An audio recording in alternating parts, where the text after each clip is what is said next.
القصة الحقيقية لفيلم الآنسة حنفي، فاطمة واللي قلبت نفسها لعلي، والقصة اللي هزت الرأي العام في مصر. كنت تعرف قبل كده إن قصة فيلم الآنسة حنفي قصة حقيقية؟ طب تعرف إن سنة 1947 مصر ما كانش ليها سيرة إلا قصة فاطمة واللي قلبت نفسها راجل وبقى اسمها علي؟ فاطمة إبراهيم داوود من مواليد ميت غمر، ده أهلية. عاشت طفولة قاسية بعد ما فقدت والدها وهي طفلة عندها 10 سنين. اتجوزت والدتها مرة تانية وسابتها هي واخواتها تحت رعاية جدهم اللي مات بعد فترة قصيرة.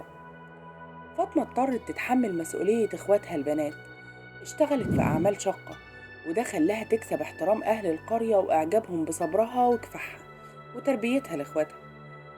كان في شاب بيشتغل معاها اسمه عبد الصمد، كان معجب بيها جدا وبيحبها، لكن فاطمة رفضت تتجوزه على الرغم من إن شباب كتيرة جدا كانوا بيتقدموا لها للجواز، لكنها كانت بترفض. بعد ضغط كبير من قرايبها عليها في موضوع الجواز، اعترفت بشجاعة إنها بتحس بالنفور من الرجالة، وإن جسمها مفهوش ملامح أنثوية واضحة، وإنها حاسة إنها راجل مش ست. بعد كده تم عرضها على الدكتور جورج إلياس في الزقازيق، واللي حولها لأطباء القصر العيني لإجراء فحوصات، وبعدها أجروا لها عملية جراحية خاصة بعد ما اتأكدوا إنها كاملة الرجولة، وتحولت بعدها من فاطمة لعلي. مش بس كده، دي بعد فترة بعد ما عاشت باسم علي اتقدمت لبنت من القرية ووافقت واتجوزت منها. صناع فيلم الآنسة حنفي استلهموا القصة دي من فاطمة، بس عكسوها، خلوها من راجل لست عشان يقدر يقدمها اسماعيل ياسين، وحولوا الموضوع لأجواء كوميدية. لكن قصة فاطمة كانت الإلهام الحقيقي لصناع فيلم الآنسة حنفي، وخصوصا كاتب الفيلم جليل البنداري اللي كان مهتم جدا بتفاصيل قصة فاطمة. القصة وقتها انتشرت في كل مكان، ونشرتها جريدة المصور في عدد نوفمبر سنة 1947، وأعادت نشرها كذا مرة، خصوصا إن وقتها كان النوع ده من العمليات نادر جدا، لدرجة إن الملك فاروق نفسه لما قرأ القصة في المصور افتكرها مش حقيقية، واتصل برئيس النشر اللي أكد له إن القصة فعلا حقيقية، وحكى للملك كل التفاصيل. الغريبة إن فاطمة أو علي اتجوزت وعاشت حياتها في القرية لحد ما مات، بس محدش يعرف خلفت ولا لأ، وقصتها كانت قصة رأي عام في الوقت ده. وحصلت حكاية مشابهة تماما لحكاية فاطمة مع الممثلة حنان الطويل، لو فاكرينها، كوميديانة خفيفة ظهرت في الأفلام وعلقت مع كل الناس، والناس كلها كانت بتحبها، لحد ما انتشر الخبر إن حنان الطويل مش ست، دي راجل متحول. من هنا الدنيا اتقلبت، وكل الناس اللي كانوا شايفين إنها ممثلة صاعدة قالوا لأ، دي ما ينفعش تطلع على الشاشة، وإنها عار على الممثلين. الطفل طارق كان باين عليه إنه بيعمل تصرفات غريبة، بيمشي زي البنات وبيتكلم زيهم، حتى بيحب الألعاب بتاعتهم، ولما حد يسأله أنت ولد ولا بنت يقول بنت. الموضوع زاد لدرجة إن كل مرة أهله بيشوفوه بيقلد البنات في أي حاجة كانوا بيضربوه جامد قوي، لحد ما اتعلم إن أي حاجة بيعملها شبه البنات لازم يخفيها. وفضل طارق فترة طويلة من حياته بيخفي كل التصرفات اللي بيعملها شبه البنات، بيحاول على قد ما يقدر إنه يتصرف قدام الناس زي الرجالة، لحد ما في يوم عرف إن ممكن يسافر بره يعمل العملية ويتحول لبنت، وهنا راح جري على أهله وقال لهم إنه ناوي يعملها علشان أخيرا يقدر يتعامل مع المجتمع بهويته الحقيقية.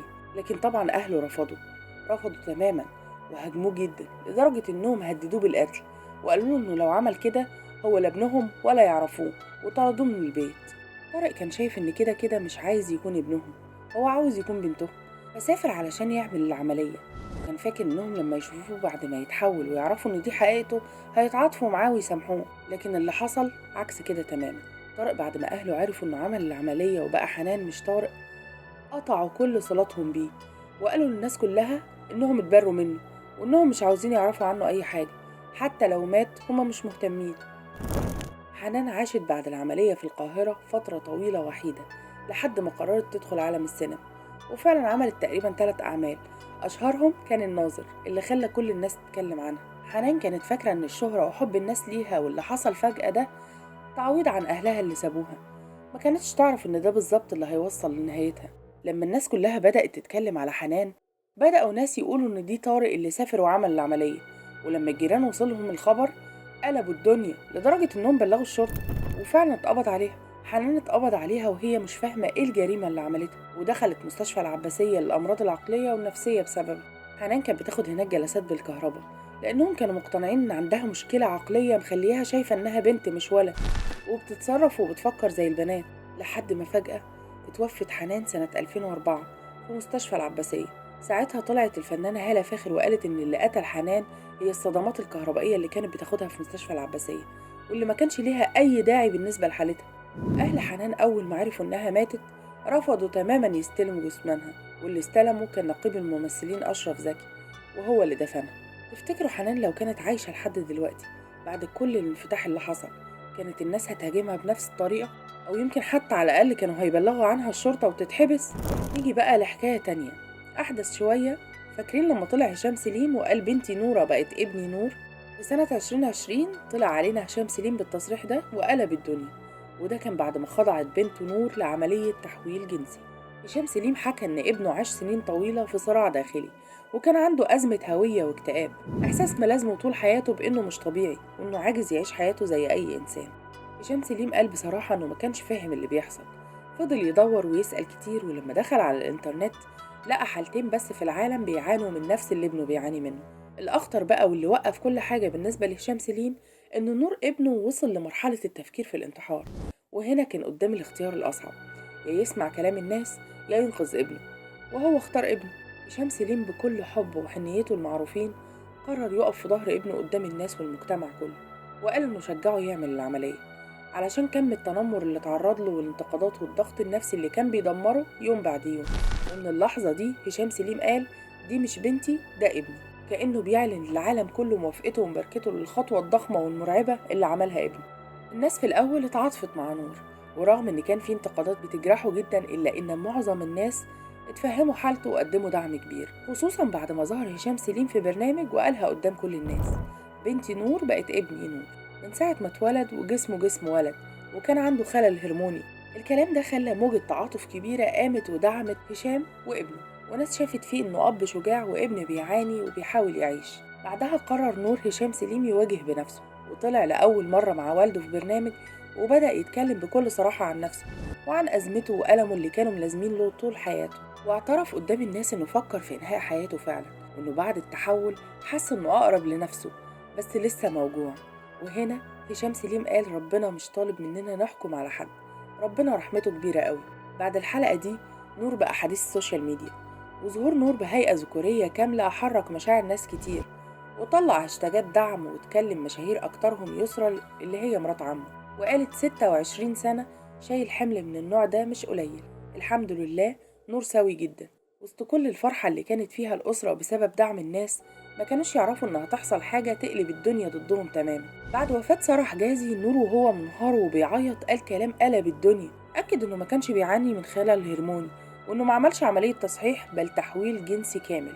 وقال جملة كسرت التعاطف عند ناس كتير، أنا زي سارة حجازي، واللي مش راضي بيها مش راضي بيا. وقال كمان أنا قدام ربنا اللي عملته ده غلط، بس محدش ملاك علشان يحكم.